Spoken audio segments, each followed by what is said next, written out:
boys and girls, Mrs. Pecora here.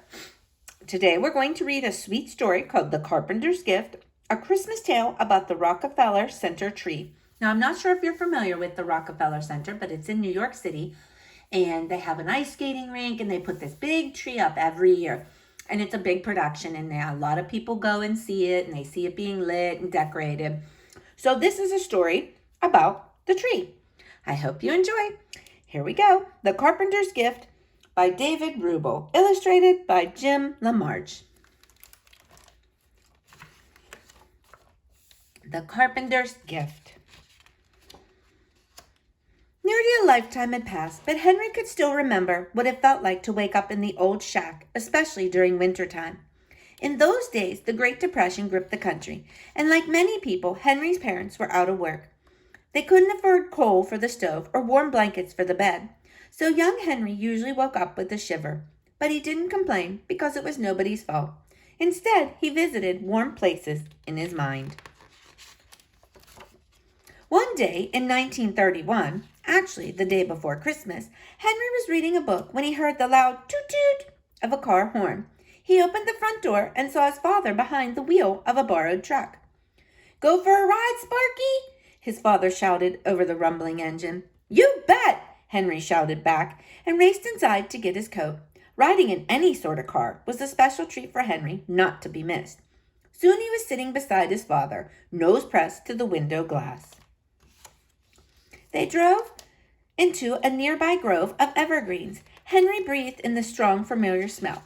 "Here's the plan," Henry's father said. "See those spruce trees, Sparky? We're going to cut them down and take them to the city." "Why?" Henry asked. "To sell them as Christmas trees," his father said.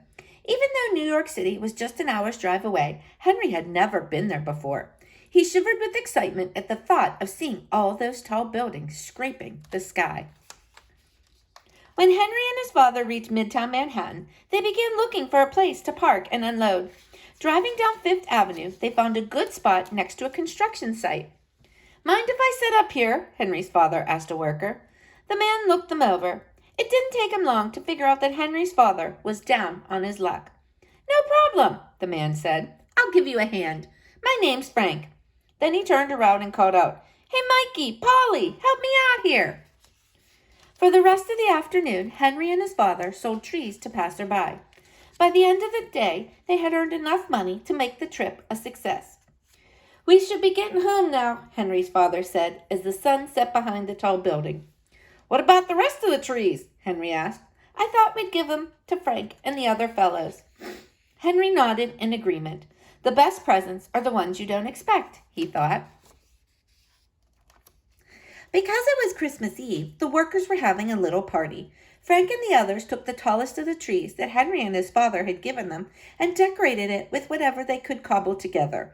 Paper garlands, cranberries threaded on the string, even a few shiny tin cans. Henry added an ornament of his own, made out of newspaper, that he folded into a star.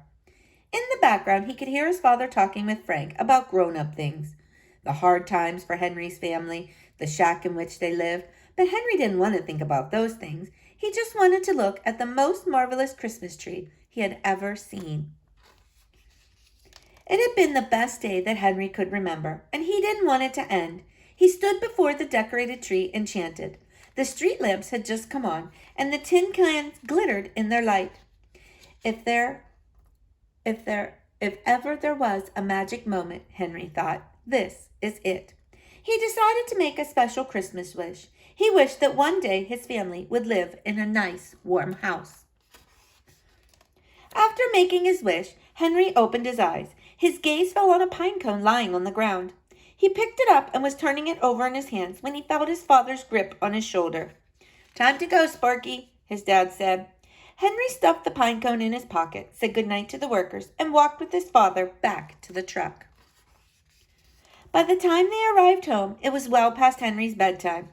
"You must be exhausted," his mom said, slipping off his boots. "Straight to bed with you." Shrugging off his coat, Henry felt a bulge in his pocket. It was the pine cone. He took it out and looked at it, remembering the joys of the day and the magic of the tree. The next morning, Henry's parents let him sleep late. In fact, it was well past 8 when the toot-toot as several car horns woke him. Rushing to the window, he saw 3 trucks pulling up outside. All were loaded with lumber and other building supplies. At the wheel of the first truck was Frank, and behind him were the other Rockefeller Center workers. What were they doing so far from the city on Christmas morning? Frank got out of the truck. "After you left, we got to thinking," he said. "There was all this extra wood lying around, and we had the day off, so we thought we'd drive up and see what we could do to help you out with this house of yours." Frank looked the shack over, taking in its patched walls and ill-fitting windows. "I think we'll have to make a fresh start," he said. Henry's father didn't have the words for the way he felt, so he simply took Frank's hand, and shook it. The sound of sawing and hammering traveled far enough that Christmas morning for Henry's neighbors to wonder what was going on. A few walked over, saw the new house going up, and spread the word. By mid-afternoon, a dozen more people were pitching in. As the new house took shape, Frank called Henry over. "See those boards?" he said, pointing to a stack of cedar. "We're going to use them to trim the windows, but they got nails in them. I need you to pull the nails out." Henry moved to fetch the boards, but Frank called him back. Digging into his toolbox, he handed Henry an old claw hammer. "You'll be needing this," Frank said. By nightfall, the frame of the new house was nearly done. By week's end, it had a roof. Soon enough, it was ready for Henry and his family to move in. In the spring, Henry's parents celebrated with a potluck dinner. They invited everyone who had helped build the house.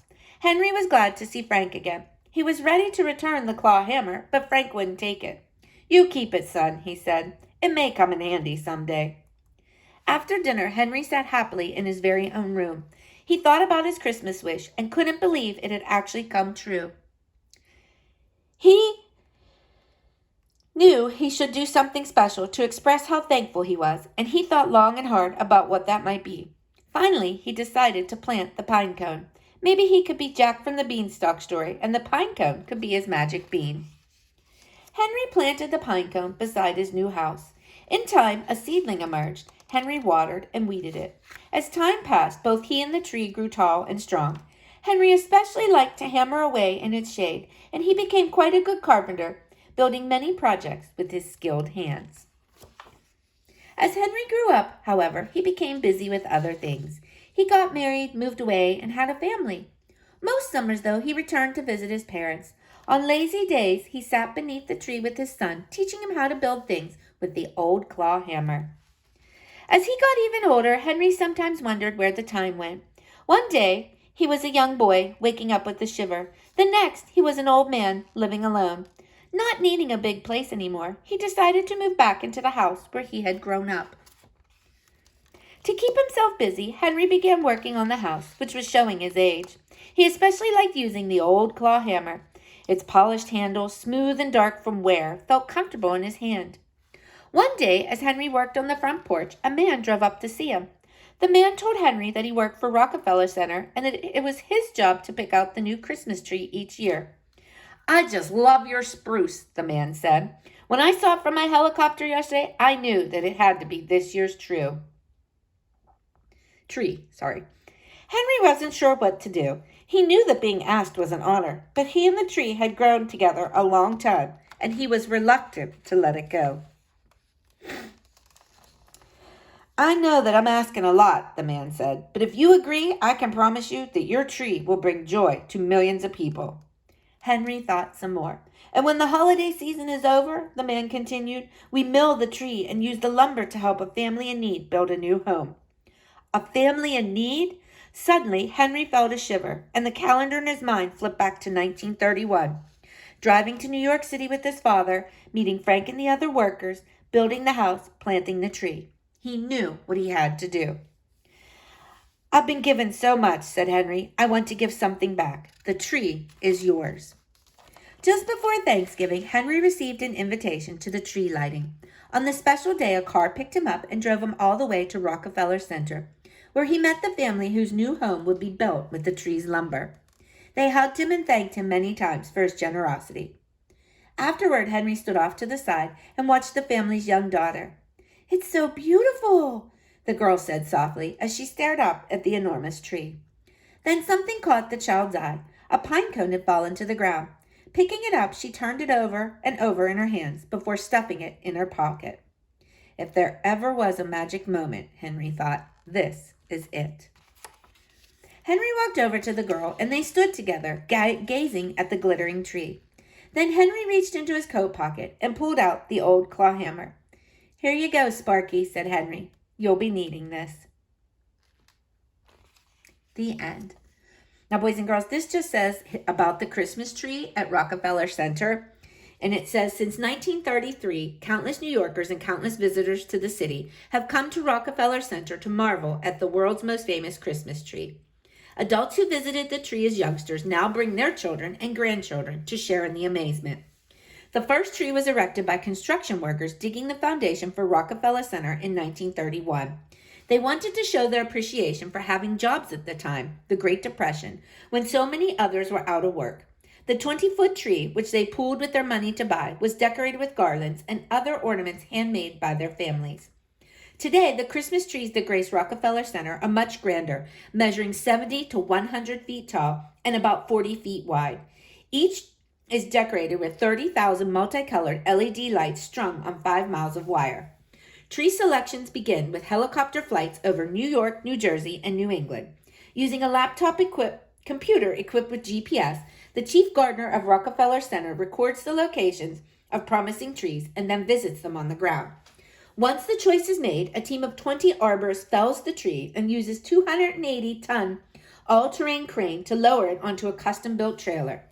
When the trailer and its police escort reach Midtown Manhattan, the crane lifts the tree onto a platform beside Rockefeller Center skating rink.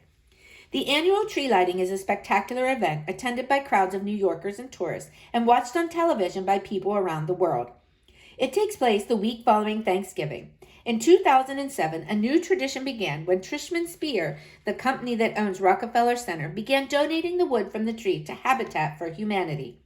Habitat uses this lumber to help families in need build affordable homes. Now, this just says about Habitat for Humanity, how homes are built to give people better lives. So I hope you enjoyed this beautiful story. Have a great day, boys and girls.